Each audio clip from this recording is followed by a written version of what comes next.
When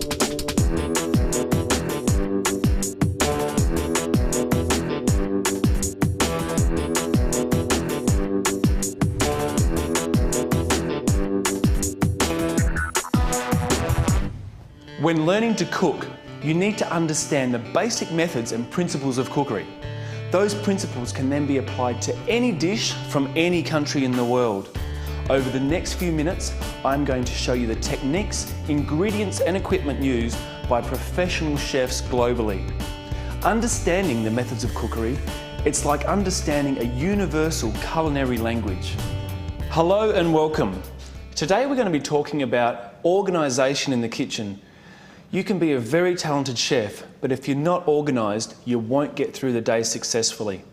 Now, being organised means that you have everything in its place. The French word we use for that in kitchens is mise en place, everything in its place. Having everything in its place means our ingredients, our equipment, and also our large equipment for cooking as well. You can't start the day without everything ready. You're always walking away to the fridge to get something, or you're always off to the cupboard to grab something. You have to have everything ready from the very beginning. To start with, I'm going to talk about some chopping boards. These are the different chopping boards we have in the range.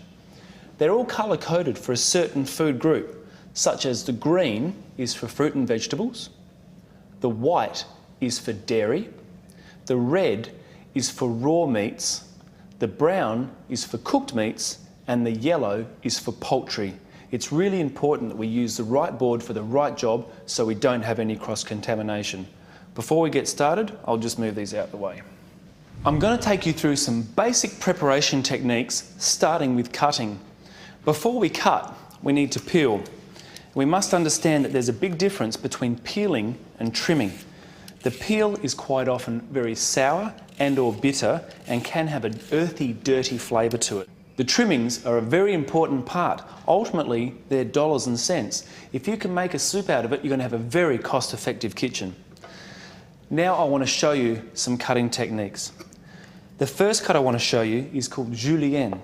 Now, julienne is beautiful for garnishes, and it's a 3mm cut by 3mm in 40mm in length.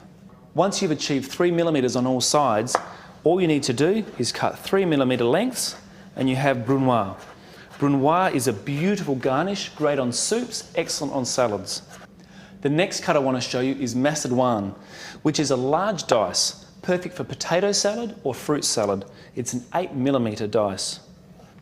The next cut I want to show you is jardinière, also used as a garnish and/or in salads. It's a 6mm by 6mm and 20mm in length.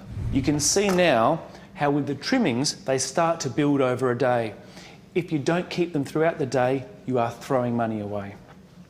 Lemon wedges.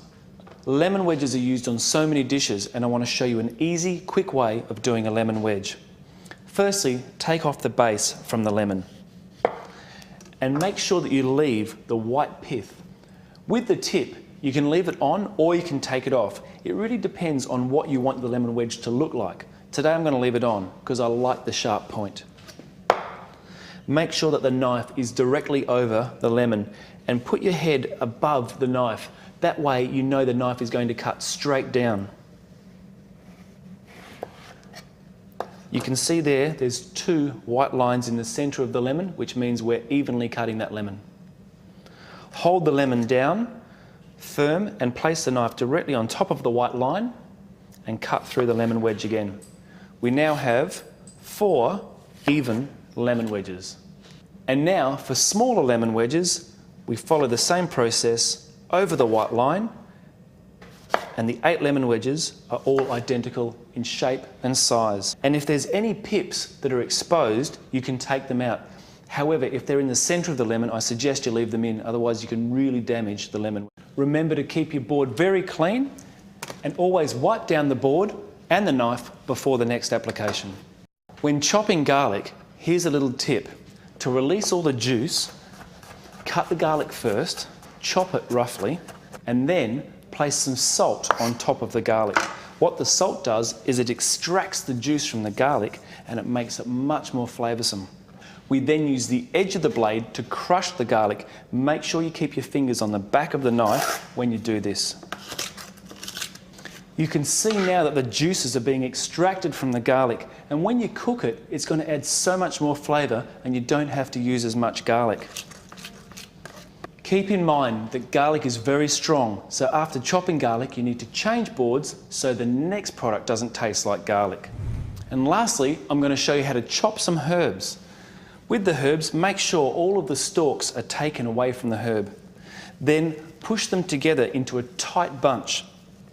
What this does is it makes every cut count, and it is much finer than it would be had you gone through the parsley again and again.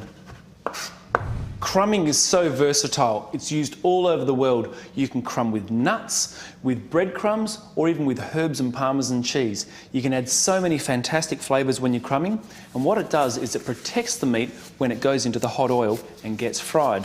Important to wear a pair of gloves, makes cleaning your hands at the end of the day a lot easier. Take the item that you're going to crumb, meat, vegetable or fish, and place it into some seasoned flour. Make sure that you put the salt and the pepper in the flour first, because it won't stick after you've crumbed it. Shake off all of the flour. It's really important that you do this, otherwise later on the crumbs will fall off the product. When it goes into the egg, you're going to get one hand wet, so it's important from this stage we keep one hand for the wet products and the other hand for the dry products. Otherwise you'll end up crumbing your fingers. It's as easy as that. Crumbed meat, crumbed fish adds a lot of flavour, adds a lot of texture, and it's great on any menu. And now I'm going to show you how and why we marinate. Marinating, what a fantastic process used in restaurants all over the world. It serves three very specific purposes. One, to tenderise the meat. Two, it adds a lot of flavour. And three, it preserves it so it has a longer shelf life. Be careful when marinating though. If you add something acidic, say lemon juice or vinegar or white wine, it will actually cook the meat overnight, and that changes the texture of the meat. Today I'm going to show you a really common marinade, very popular, a honey and soy marinade. It's got no acid in it, so it doesn't cook the meat. It's just a nice sweet marinade. First, I'm going to put some ginger into a bowl. The ginger adds a lovely flavour to the marinade. A little bit of fresh mint. You could use coriander if you wish, or any herb in fact would be beautiful in this marinade. Some pepper.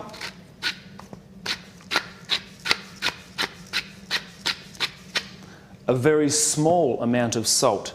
Salt, like vinegar, can cook the meat and it can extract juice from the meat. And then we add a small amount of soy sauce. It adds a great colour to the meat and a lovely flavour as well. And to finish it off, some honey. Honey adds a lovely caramel colour and flavour to the meat. Just be careful, if you are barbecuing with honey, it can caramelise too fast and burn, so be very careful and turn it frequently. Give it a whisk, and then you can place the meat in there and leave it for anywhere from 2 to 4 hours. So there you have it, some basic preparation techniques. Always be ready for anything in the kitchen. Use those fantastic vegetable cuts for lovely garnishes on your food, crumb your food for textures and flavours, and use marinades to add spice to the meat. Remember, it's not what you cook, it's how you cook it.